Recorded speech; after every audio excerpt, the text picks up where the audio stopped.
来关心美国国务院主管中国和台湾事务的亚太副总理国务卿，伫9月时，伊讲中国甲联合国大会第2758号的决议文，硬拗讲是主动咱台湾去参加国际组织。伊认为讲中国大家国际社会爱去抗拒中国这款歹心思。美国是支持台湾有意义去参与国际组织，内底嘛包括世界卫生大会。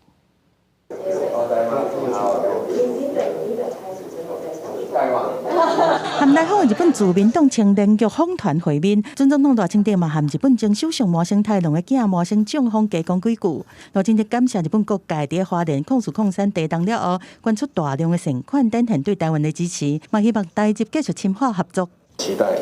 520之后呢，台湾能够跟日本有各方面的加强合作，再度深化台湾跟日本人民的感情，也促进双边经济的发展。区域的和平稳定。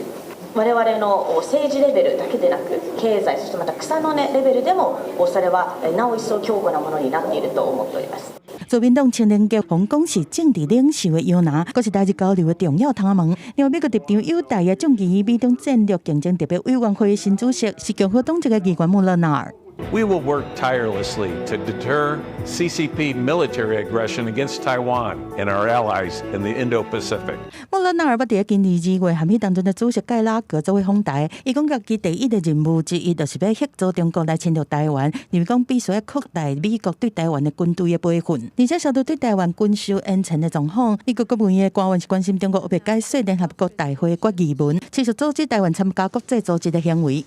Various countries have been pressing UN officials to allow Taiwan to have access to and meaningful participation in these bodies. We need to stay focused. And we can't give up. 国务院亚太副总卿蓝木科讲，美国支持台湾有意义的来参加国际组织，包括特别伫10月举行的世界卫生大会和国际民航组织，嘛强调年代第2758号决议无替中国的一定原则来背书，无涉各国和台湾的关系，毋是联合国对台湾最终政治地位的立场，无排除台湾参加联合国顶系统的试点主张，呼吁各国抵制中国曲解年代2758号，但嘛讲美国毋是支持台湾独立。记者综合报道。